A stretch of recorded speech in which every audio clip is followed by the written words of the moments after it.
I'm Jeremy Scahill coming to you from Dropsite News, dropsitenews.com. It is Tuesday, January 13th. Welcome to our regular live stream. Today, we're going to be doing an in-depth dive looking at the large-scale protests that have been taking place inside of Iran.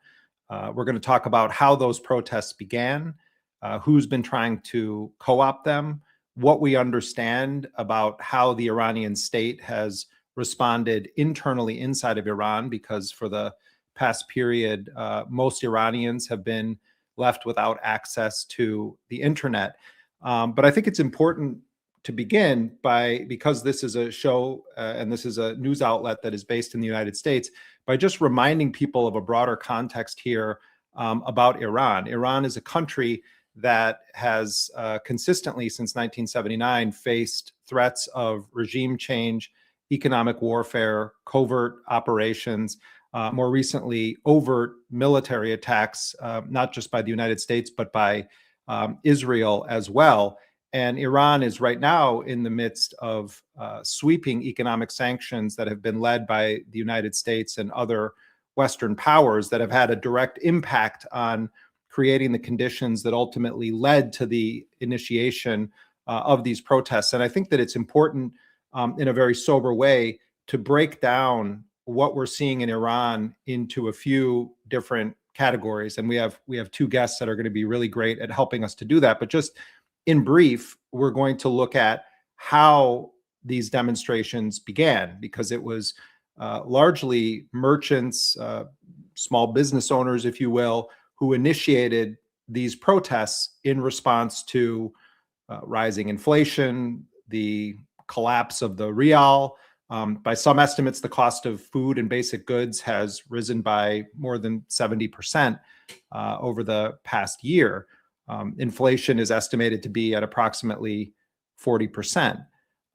We're also going to look at what happened as these protests started to grow, because initially, when the protests began, there wasn't a violent response from the Iranian government to speak of. But as they grew and other actors started to get involved, you had university students, but then you also had other forces and crowds with their own agendas coming in. You then started to see a dramatic uptick in violence, both by the state and by demonstrators. And a lot of what has happened by at the hands of the Iranian state has received intense focus in the Western media. And of course, this is a relevant part of the story, and it's something we're also going to talk about. What has been less covered is that there have also been attacks orchestrated by people who either are demonstrators or are trying to co-opt the demonstrations for their own agendas inside of Iran.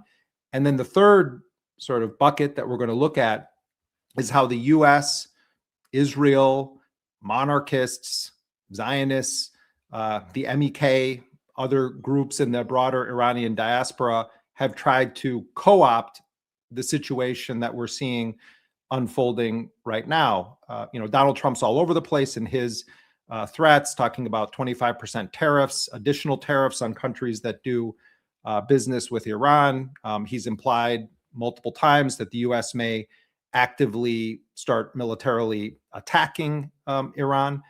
There are estimates of hundreds of people that have died, according to non-governmental organizations. But the Iranian officials today have told multiple media outlets that they estimate that approximately 2,000 people have been killed just in the past several days. That would include all sectors of this story, from protesters to demonstrators to security forces as part of the Iranian state.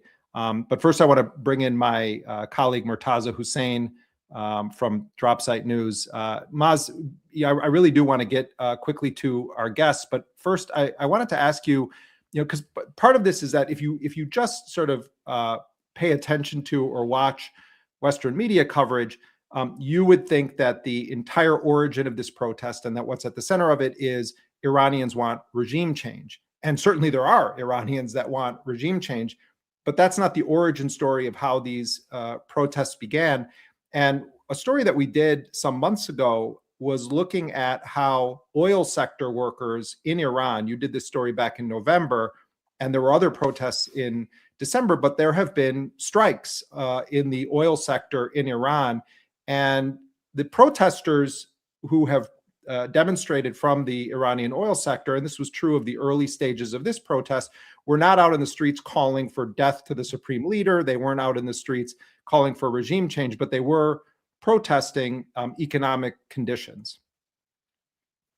Yeah, thanks, Jeremy. And in your introduction, you hinted at very severe conditions in Iran that have been building for a very long time now. In the last year alone, the Iranian rial, the country's currency, has lost almost half its value. It's now trading at something like 1 to over a million, trading rate with the U.S. Whereas after the revolution in 1979, it was like 1 to 70. It's been a tremendous catastrophic loss of value, and the loss of value is accelerating as time goes by as well too. So, effectively, we've seen a situation where life is becoming unlivable for tremendous numbers of people in Iran, ordinary people, people working in the oil sector, people who in businesses which rely on imports and so forth. And part of this is due to, inegalitarian policies of the government or mismanagement. But also, markedly, a lot of it is due to the sanctions on the Iranian central bank and the escalating sanctions that the U.S. government's been imposing on Iran over the past several years. And it's very important to note that the avowed purpose of these sanctions has been to generate the conditions for ordinary Iranians that we're seeing today, where life is just completely not sustainable for increasing numbers of people. Basic things like meat and the necessities of life are becoming increasingly out of reach for ordinary households. So in that situation, people will revolt out of hunger. Whether they have a plan or a new regime to replace it with or anything like that is almost secondary. They're infuriated, they're exhausted, and then they take to the streets for that reason. And I think that if you look at the statements of U.S. officials, the whole idea of collapsing the currency was to kind of wage an economic war against Iran in lieu of a direct military conflict, which maybe before was not seen as desirable. But now we're seeing kind of the breaking point of Iranian society, perhaps, in these protests. And it's not surprising then that they're devolving into the violence and that we're seeing take place today.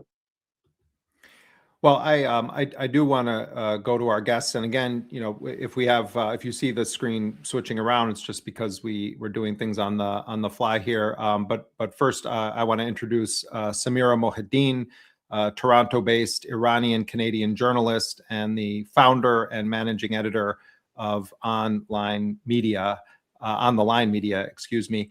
In a moment, we're going to be going also to the Washington, D.C. area to speak to Narges Bajoghli, who is another Iranian American and an associate professor of anthropology and Middle East studies at Johns Hopkins University. But Samira, let's begin with you, and you could take this in any direction you want to, but I think it's important to just back up and remind people of the context of how this started. We alluded to some of it.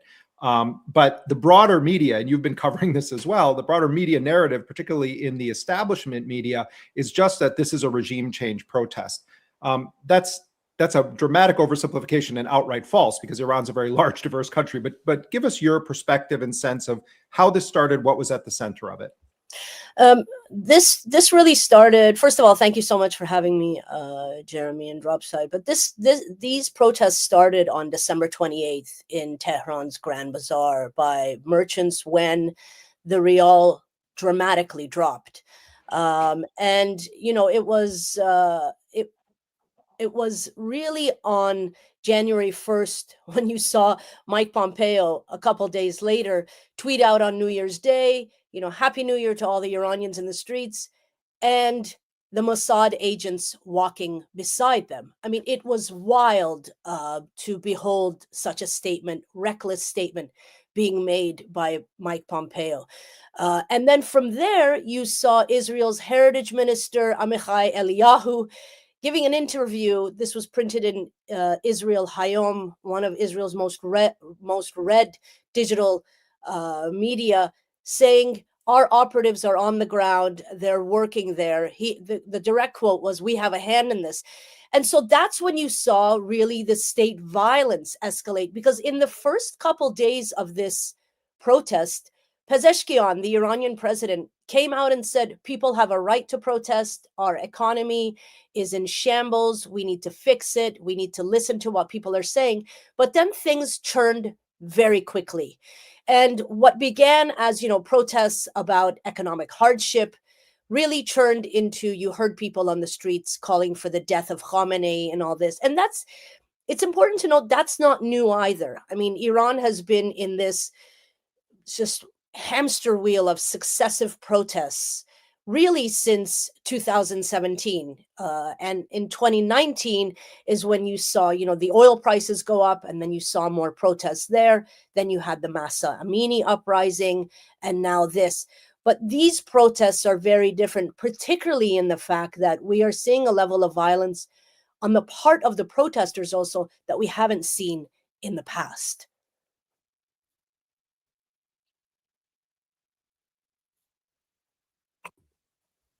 Samira, I want to ask as well too. We've seen some reports initially about the number of deaths that have taken place in the protests. I think the Human Rights Activist Network for a news agency of Iran yesterday reported about 650 people dead, of which I think about 130 were from the police or security forces, and the rest being protesters or ordinary people.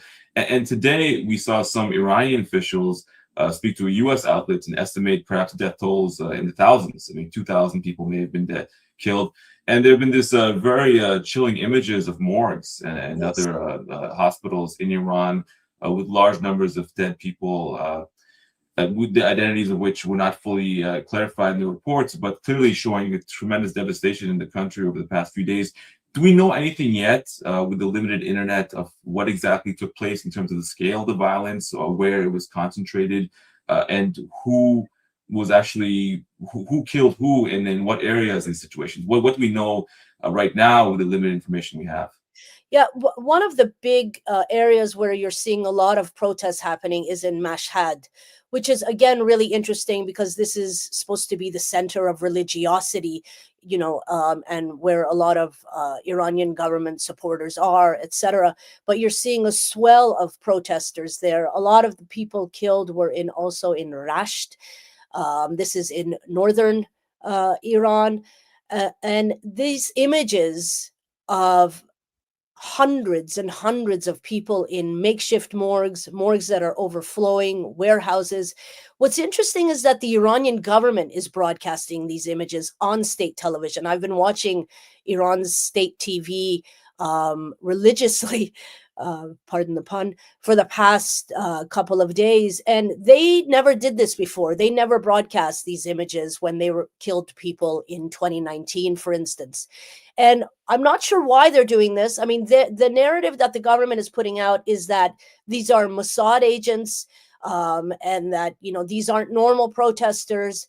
That's sort of what they're promulgating.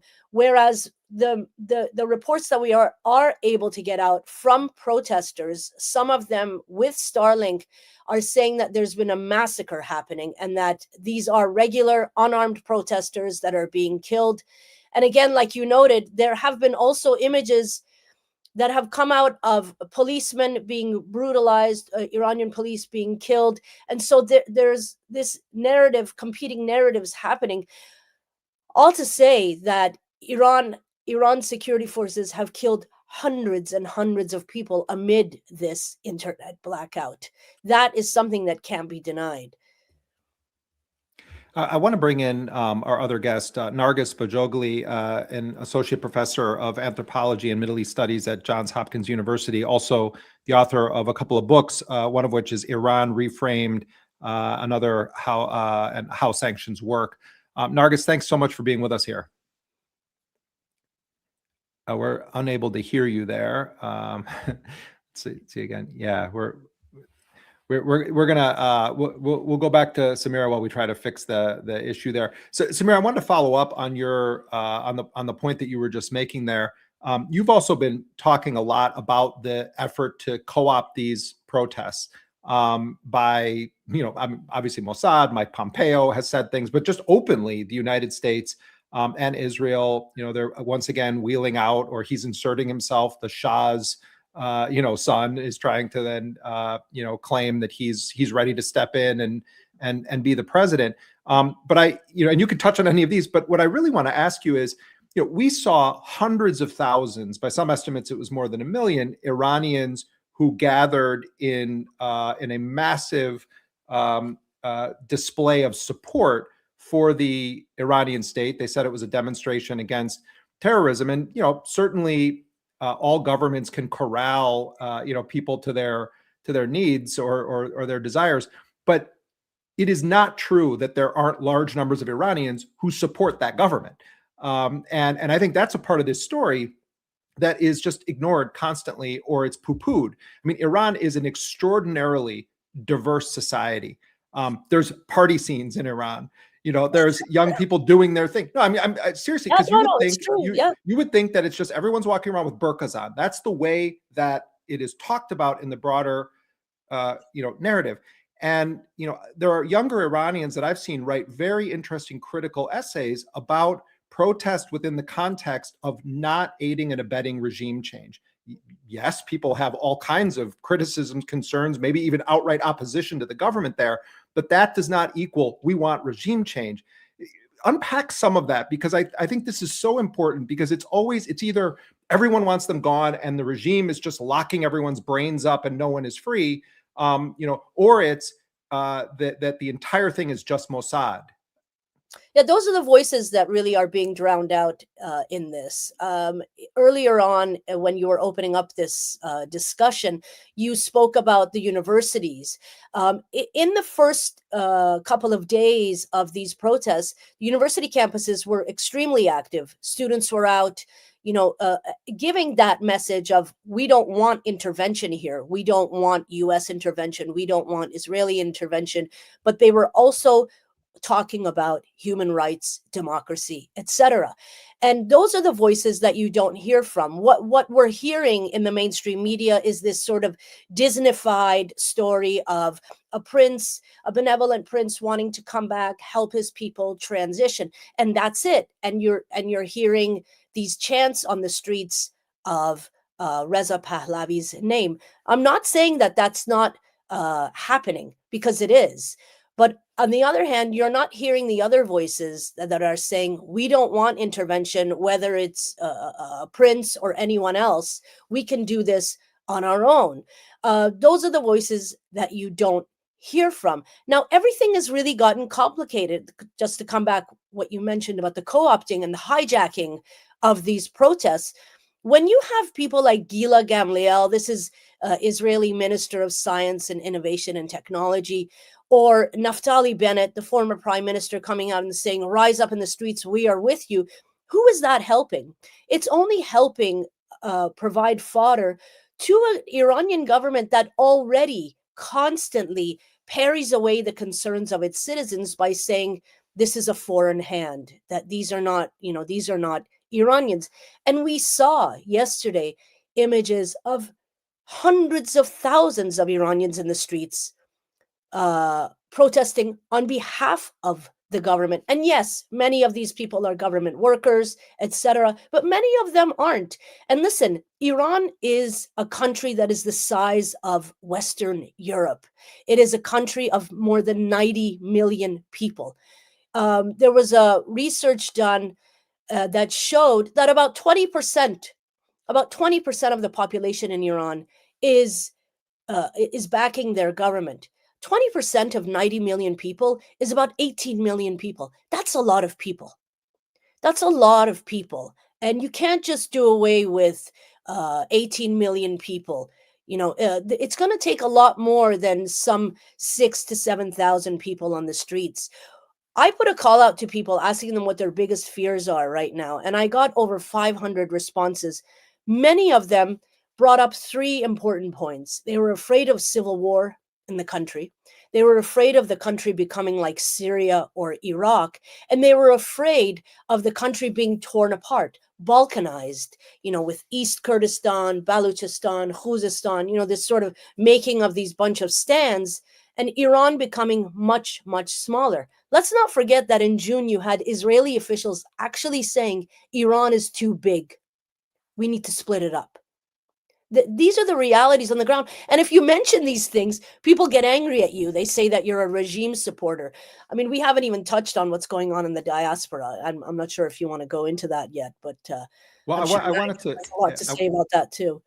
I wanted to bring Narges in, and hopefully it's not Narges's technical issue. It's ours. But any of what you've been listening to, feel free to address. But I also am interested in picking up on what Samira just said, and the broader efforts to sort of co-opt this, the interplay between the diasporic groups, some of which are also, have been designated historically by some governments as terror organizations. But Narges, take any part of this you want and just run with it. Yeah, so I'm going to pick up a little bit on what Samira was saying before she got to the diaspora. I'll let her take the diaspora if she wants to. I like to avoid that topic. But part of what I wanted to bring in was, Iran has a very, very active and large civil society. The student groups and the universities that Samira was talking about, all of the women's organizations, children's rights organizations, these were at the forefront of many of the movements for change. Iran has been a society that has had uprisings ever since after the revolution. It's had them before the revolution. For 150 years, the society has been demanding independence, not only from foreign powers, but also sovereignty and representation from those who have been governing it, whether before the revolution or after, and they will continue to do so no matter what governing elite is in power over them. But what that means is that because this is a society that has gone through a revolution, it knows what it takes to have any kind of regime change come about. And this is why one of the things that you have that's different, for example, with the Women Life Freedom movement that happened 3 years ago, is that that came on the heels of a lot of civil society organizations, political and social activists who had been working for many years and have been putting things like civil disobedience at the forefront of everyday action and everyday forms of resistance. And they were able to, in the span of just a few years, get rid of one of the main pillars of the Islamic Republic.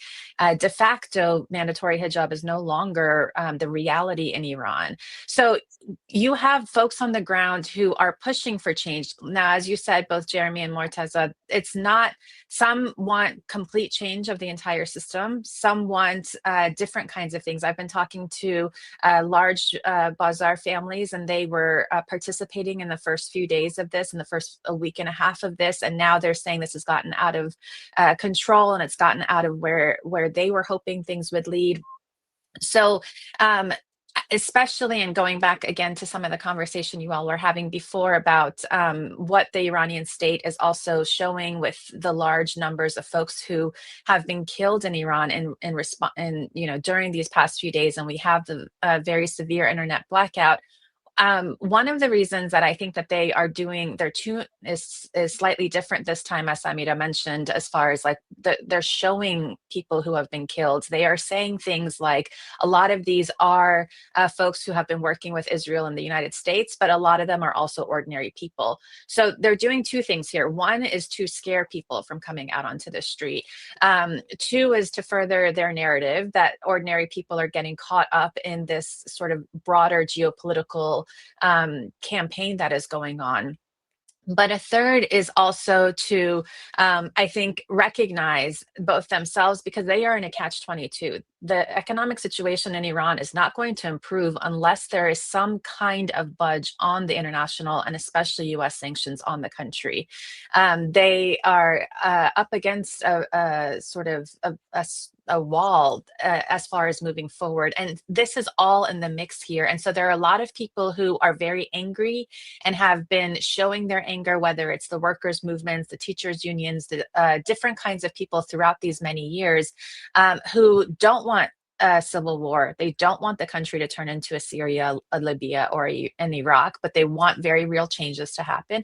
And then you have others who, as much as they keep pushing and they get repressed by the state, are sort of coming up into this exacerbated moment over the past many years saying, well, the state is not budging. We need to figure different things out. And this is what makes understanding the current moment so incredibly complex. Narges, I want to ask you a follow-up about that as well, too, because you mentioned that a lot of this crisis, the economic crisis, is based on the standoff that Iran has with the U.S. and the resultant sanctions and so forth. And really it makes any form of economic reform, if not impossible, almost a very remote possibility inside Iran. There were some preliminary reports the other day that Iran may re-engage with the Trump administration on talks, and somehow a number of issues, including the nuclear issue, but also ballistic missiles and other things that the U.S. is demanding of Iran. It seems like a lot of the U.S. demands of Iran are extremely onerous in a way that it will be very difficult to completely sacrifice nuclear enrichment in the country. Giving up the ballistic missile program could be suicidal in the sense it would leave Iran completely open to attack and so forth. Is there a zone that Iran could even negotiate to have sanctions removed right now? And it seems like, judging from U.S. statements, that really they are set on removing the government in some sense, or causing the dissolution of the country, or what have you. What do you see the possible responses of the Iranian government now that this uprising has happened, and now there's the looming confrontation or discussion happening with the United States? Yeah, I mean, I think that's the $1 million question at the moment. Apparently, Araghchi has sent messages to Witkoff, and they will be having meetings. It's being set up.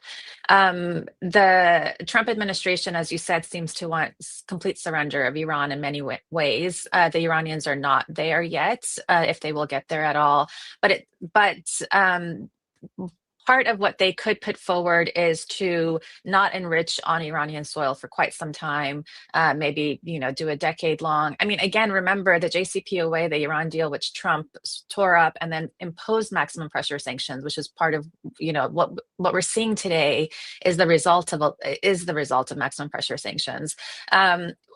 The Iranians were very ready to give up quite a bit of and have a lot of oversight over their nuclear program. They could go back to certain versions of that and maybe even offer more. I don't see them right now offering to negotiate at all on their missile program. And that really goes back to the experience that they had during the 1980s when it was very difficult for them in the Iran-Iraq war to buy weaponry to defend the country. And so I don't see that happening in this instance. The other thing is that if we all remember 7 months ago, and when Israel and the United States engaged in war with Iran, and Israel attacked Iran sort of in a surprise attack, that was in the midst of negotiations with the United States, in particular Araghchi and Witkoff. So the Iranians in many ways have to negotiate in especially because the Trump administration is taking such a maximalist stance.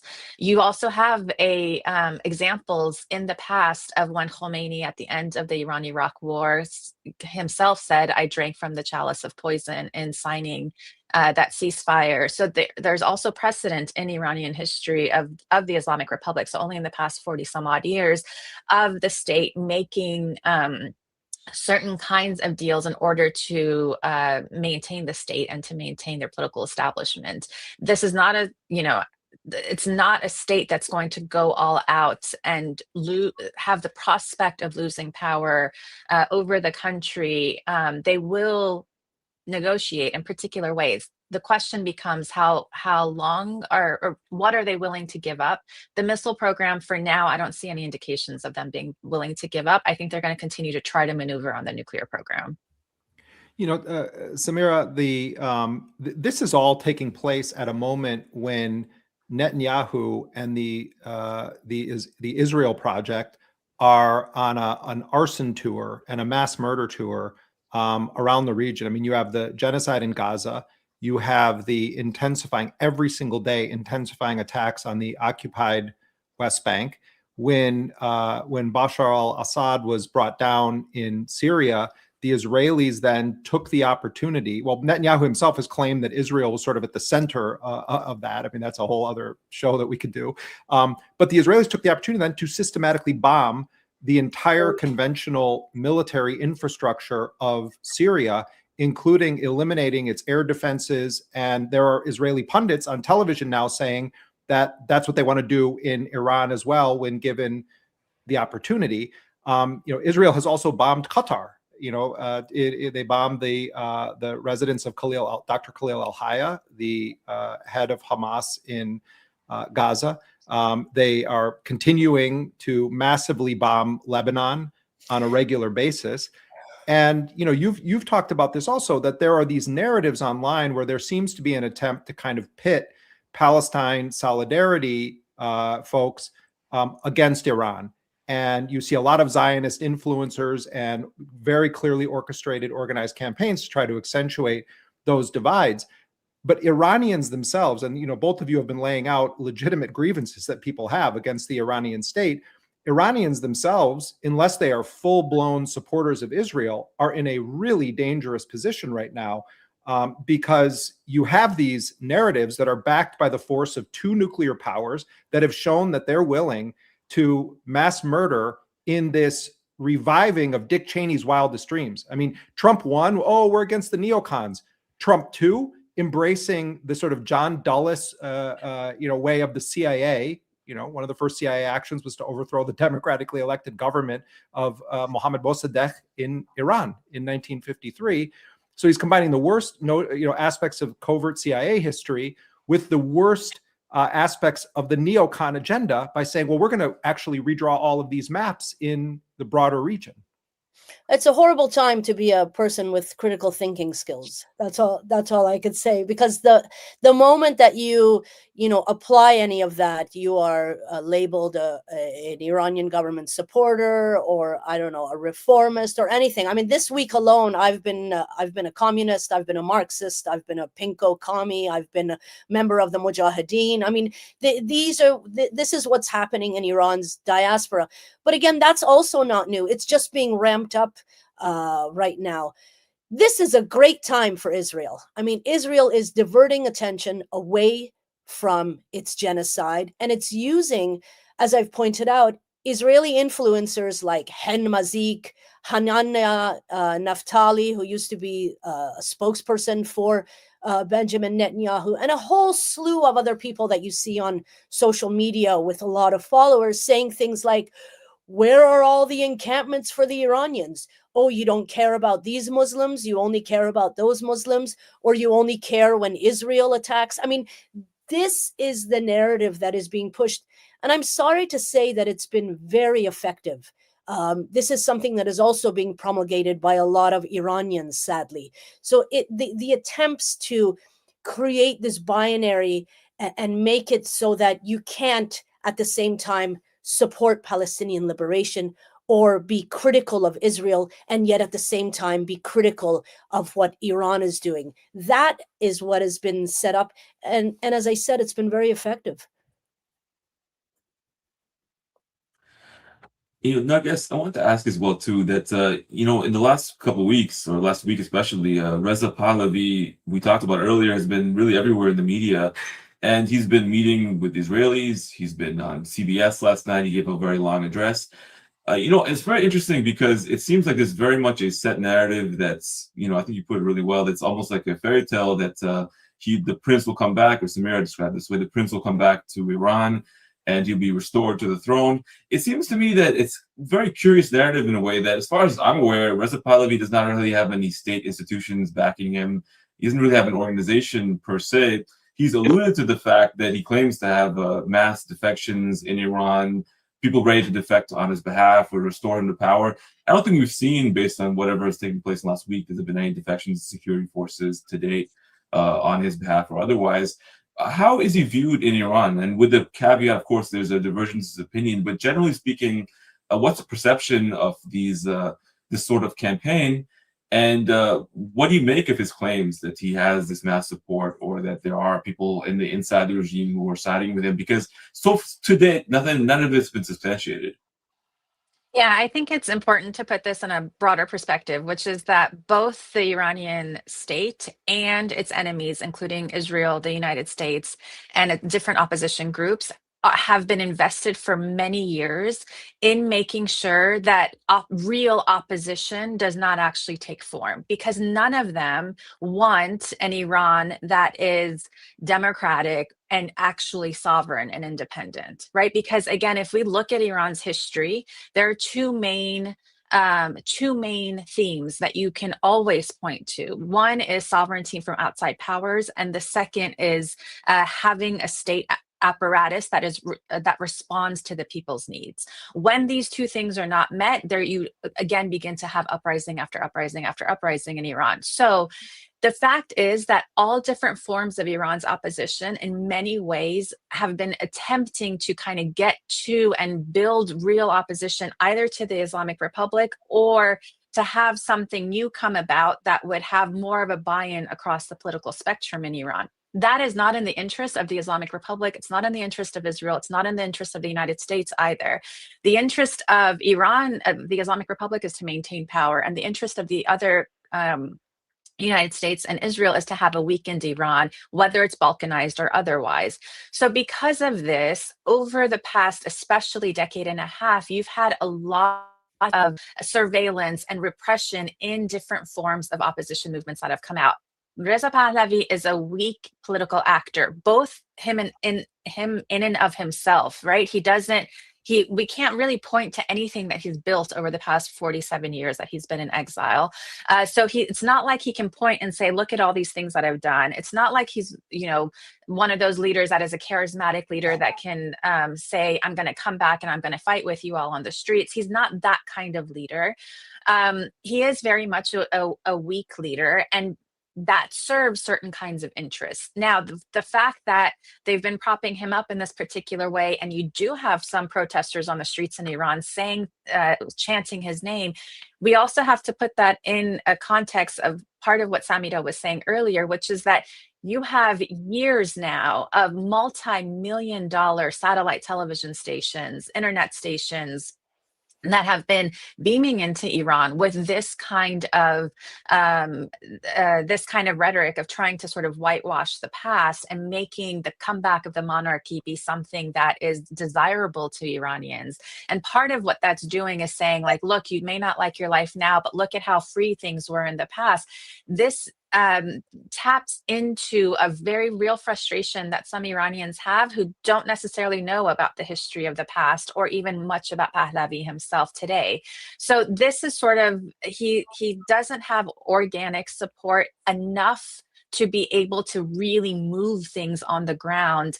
And again, I mean, I really want to stress to folks that revolutions are not vibes, right? It's not enough for people to be angry. Revolutions require actual institution building that can take over power. And that means that you also have to be able to, as you said, like bring over institutions that are traditional spaces of power in Iranian society. And you don't have that happening in Iran right now in relationship to the current sort of circumstances. If I Narges, could, I know Narges has to leave in 2 minutes, Samira, and we'll keep you on. But I just, before Narges goes, I just want to ask you one other thing. There is this multi-decade history of U.S. covert and overt war against Iran, also Israel. You have the assassination of Iranian scientists. You have a whole array of covert operations that have taken place. You have very explicit regime change threats from Trump. The narrative of the Iranian state, I was just watching an interview on Al Jazeera with the Iranian foreign minister. I also watched the speeches at the massive pro-government rallies yesterday. I think it's a mistake to say everything that these guys are saying is false, and that's a lot of the news coverage, is that this is just an authoritarian regime that is just making these are true trends that they're citing. I mean, there is massive foreign involvement inside of Iran, and my question to you is, how does a state like Iran that exists as a counter to what the United States wants to see in the world, how do they respond then to these kinds of actions, given that the backdrop of a lot of this is interference by the US and Israel and other actors? Because the position seems to be, well, Iran should just not do anything. And if Iran is accurate, and so they say they have evidence that there is direct foreign involvement in some of the violent acts that have killed security personnel and have attacked other infrastructure in Iran, that's a legitimate grievance that the Iranian state has against foreign actors, if it's true, paying people or having their operatives on the ground. We know that Mossad is active in Iran. They also announce that they are all the time. So you see what I'm saying? Like the Iranian state does have a right. It is the government. It has a right to respond to foreign interference. And at the same time, it can also be abused, calling in that card to then attack people who have nothing to do with foreign actors. Right. And this is where, things become quite complex, I think, to understand for a lot of people. The Iranian state, as you're saying, is standing up to all of these different forces around the region. But when you are an Iranian living inside of Iran and you've been raised inside of Iran, and all you hear is the government saying, what is happening to us is the fault of outside powers, after a while you get exhausted of that argument. And you're like, I'm done. Like, I'm done hearing everything is the fault of everybody else, but you all never take the blame for anything. And so this is sort of the game that the narrative game that is being played out right now. Iranians are exhausted. This is the same thing actually that is happening in Venezuela and Cuba too. And all three countries have been under maximum pressure sanctions and maximum pressure policies by the Trump administration and then the Biden administration continued it. And we have sort of all three sort of coming to a boiling point right now, is that you have these populations that are legitimately exhausted. They are exhausted with their economy being in the state that it is. They are exhausted by hearing the same kind of rhetoric from their state over and over again. And they are exhausted that when they are asking for reforms, that the governments and their regimes use the excuses of outside to not make legitimate reforms that need to be made inside of the country. So then this becomes a question of legitimacy, right? And how does the state regain a particular kind of legitimacy among its population?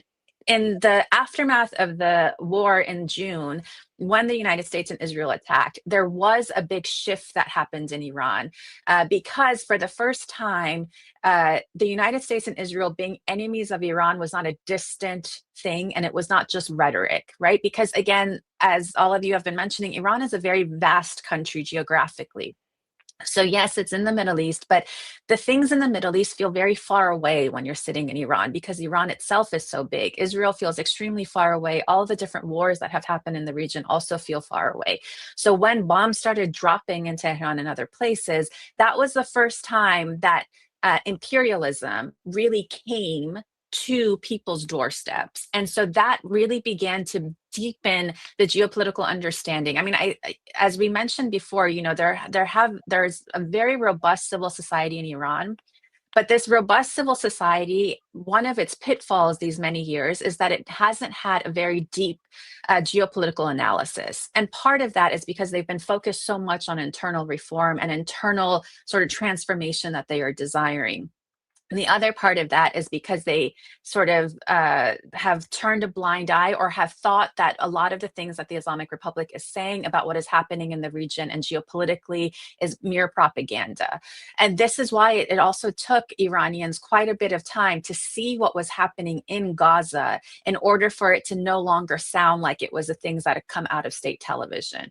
So in order right now, part of why we're seeing so much on Iranian TV showing specific instances when a mosque will be set on fire and they're highlighting like, okay, this is the agent provocateur, let us show you what is happening. Part of what they're trying to do is to also communicate to their own population that we know that you don't always believe us, but let us show you what is going on here. Now, this is going to have to be something that, and this is another reason that they keep showing, and the different kinds of vandalism that has been happening, because part of it is not just to instill fear, but part of it is to say that we're not exaggerating things.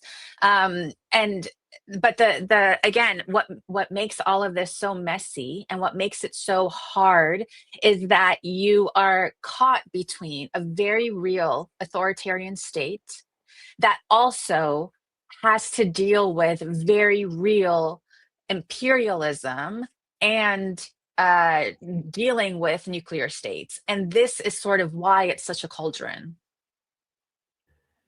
Well, Narges, I wish we could have you on longer, but I know you do have a heart out. Narges Bajoghli from Johns Hopkins University, thanks so much for being with us. Thanks so much for having me. Yeah, thanks. Samira, I cut you off there because I wanted to just make sure that we got that last comment from Narges there about this kind of balance that the Iranian state has to contemplate, because there is this explicit regime change threat, the covert operations, the actions by the Trump administration, the threats from the Trump administration and others. But you also had wanted to pick up on something else that she was saying. So take it where you want there, either what I was just talking about or what you were going to say before.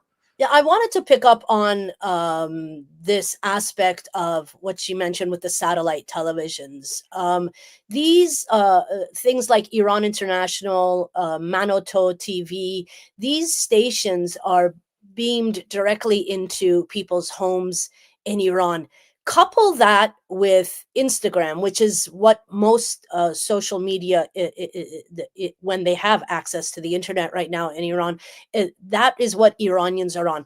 You have pages like IDF Farsi and other pages, which are constantly, I follow them religiously again, but they are constantly beaming messages into Iranians that Israel is your friend.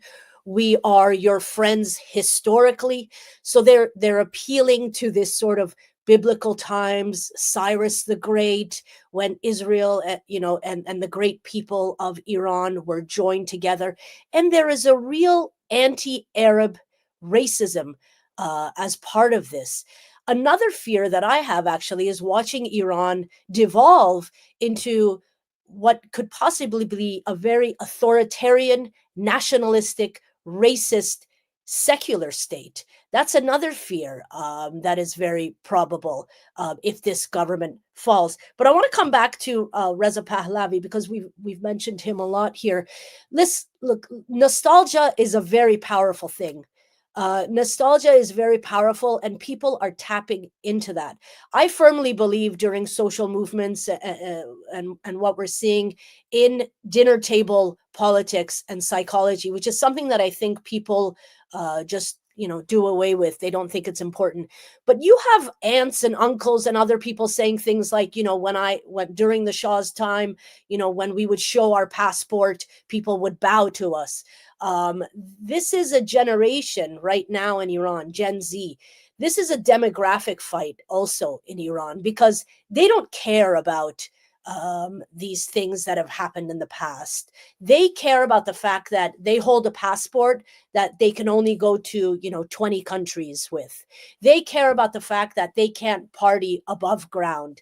These are the things that are really at the forefront of a lot of people that are on the streets in Iran. They're sick and tired of this government, which in their eyes has no legitimacy, and so this threat of a civil war happening inside the country is what a lot of people are afraid of, because listen, the Iranian government still has a very strong base inside the country, whether people like it or not. And when you look at the demographic that they bring out, they're mostly people above 60 something years old who still, harken back to the time when, they brought the Shah down. But there is a real demographic fight that is going on in Iran, which a lot of people don't pay attention to either. Murtaza, I just wanted to, before you follow up, I just want to tell you something that I'm just noticing here, that Donald Trump has now posted on Truth Social after indicating that there may be, some negotiations. He was claiming that the Iranians had reached out. Trump just posted, Iranian patriots, keep protesting, take over your institutions, save the names of the killers and abusers. They will pay a big price. I've canceled all meetings with Iranian officials until the senseless killing of protesters stops. Help is on its way. MEGA, make Iran great again. President Donald J. Trump. And of course, there were a lot of capital letters there. Thank you for your attention to this matter. You didn't say that this time. Oh. Yeah.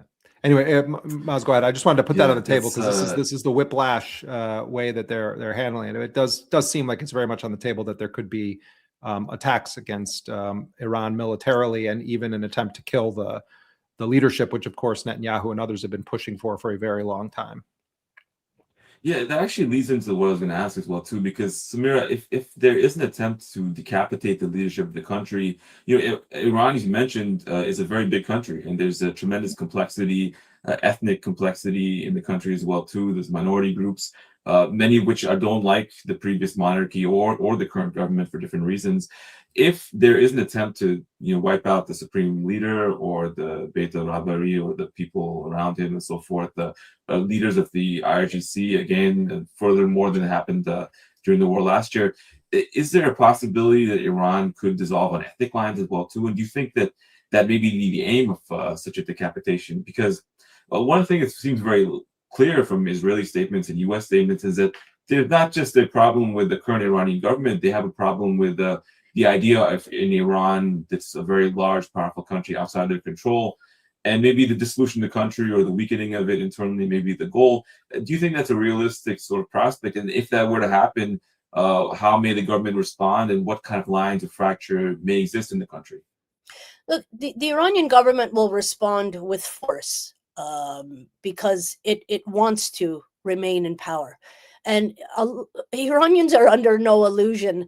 Some of them may be, but the majority of Iranians are under no illusion that Israel and America just want the best for the people there. Israel and America want a weakened Iran. They want a smaller Iran. They want an Iran that they can control.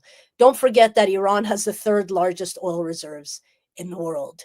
And if they can split Khuzestan, which is where a lot of those oil fields are, and take over that area, as they've done in Iraq and Venezuela now, they will certainly do that. Iran will dissolve into anarchy. Iran will dissolve into a civil war. That's really the fear, and that's really what I see. I really am afraid of what is to come, honestly, because you, at the same time that you have these very real threats coming from the United States, you also have a population that is out on the streets hoping for something to change. And as we've seen, thousands have been killed. There's this pendulum swings between hope and fear. And it's a horrible time right now, a horrible time. Who knows what's coming? Have this president is maniacal. A lot of people say he's actually just showing signs of dementia right now already. So we don't even know what we're dealing with, and the threats are nonstop, and people in Iran are deathly afraid. Don't forget that Israel and America killed over 1,000 Iranians back in June. People just, forget that. But there could be a major bloodbath coming in Iran. And let's not forget that the president who just posted that on his social media site is he and his administration are on TV justifying their own jackbooted thugs, shooting American citizens in their cars and having the last words that woman heard be a misogynistic expletive hurled at her. They're conducting these Gestapo-style raids across the United States. They are facilitating a genocide that's being live streamed and has not ended to this moment, and has a long history of dirty tricks, covert involvement, regime change, destabilizing other countries. And Trump just got done with his big tour of Arab Gulf states that I don't remember the last time that Mohammed bin Salman was subjected to an election. Iran is a record breaker of executing people. None of these countries are democracies to speak of, but they've bent the knee to the king, to the king empire. And in a way, isn't Iran's great crime? Because when the U.S. talks about human rights or any of these things, it's nonsense, total, complete nonsense, because the U.S. doesn't have any equal application of those standards whatsoever. It's who's in the best interest of the U.S., who's not. When Saddam Hussein was a convenient ally, he was our guy. When not, he's tantamount to Hitler. So things shift. But isn't it that Iran's biggest crime from the perspective of the American empire is that it's refused to bend the knee? I mean, isn't that a big part of what we're talking about? I mean, we're talking about the micro situation of what's happening with these protests right now. And all criticisms that you've leveled against the Iranian government respected. isn't the big crime of Iran that it's not bending the knee. It's not playing by the same rules. It's not saying, yeah, we're going to accept your dictates, or we're going to make these kinds of deals that are favorable to you, or we're going to give you a $400 million plane, as a present as you come and marvel at the marble in our palaces. Iran's biggest crime, the Islamic Republic's biggest crime since 1979 has been not to allow Western hegemony to just take over the entire region. It has acted as a bulwark against that. There's no doubt about that. And at the same time, the complexity is that you're dealing with a completely authoritarian government who has shown that it will kill its own citizens in order to stay in power. But America and Israel want to do away with Iran's refusal to bend a knee. That is what is happening here. And in a lot of ways, there are a lot of Iranians on the ground who don't care. They want to join America and Israel. They want to be a part of the international community. They want to be able to visit these countries. They want to have a currency that matters. This is what is on top of mind for so many people who are out on the streets in Iran. And unfortunately, as Narges called it, we are in this cauldron, all of this together, and this mix just keeps happening. And you have a president who, in the United States is threatening missile strikes on who knows what. I mean, what are they going to bomb exactly now? Who knows? The other thing I really want to bring up that people don't talk about, when you bomb Iran, Iran is one of the places in the world that is most prone to earthquakes. When they did that bombing in June, where they just buried Firdos, there was a very likely cause of a major earthquake to happen. And people don't talk about that either. I mean, there are so many things that could occur in the next 24 to 48 hours that would be horrific. And, you have people who are sitting there going, bomb, bomb, bomb Iran. I mean, wasn't that McCain? Rest in peace. I mean, all of these things are happening. Pompeo opining, all these Israeli officials saying, go for it. And you have this population that is just, wanting a better life, stuck in the middle of all of this. It's really, really tragic what's happening. Samira, I want to ask you one final question before we sign off. It seems like, at least for now, based on the Truth Social post that Jeremy just read, that the path to some sort of negotiated detente is, at least for the time being, not open. I know before that these protests started, there was like a push for certain people inside Iran, kind of aligned with the system or parallel to it, to release certain political prisoners, like Mustafa Tajzadeh, who maybe had a broader base of support inside the country, including people who support the current government, but who also wanted to have a shift. And maybe use that as an opportunity to pivot, or even have someone like Rouhani, maybe as a successor to Ali Khamenei as supreme leader, who could sort of pivot and thread the needle such that Iran could maintain sovereignty, but then also have a detente with the U.S. that allows it to save face and maintain strategic capacities and so forth. It seems like for the time being, that may not be the case, because the U.S. seems like is dead set on a confrontation with Iran and is not entertaining any sort of deal. But do you see a path forward, potentially through the gloom that we see right now, that the system may be able to right itself and win back popular support to a degree, or at least be able to bear through the current situation and rectify sort of the collapsing social situation we see at the moment? You mentioned internal actors, activists.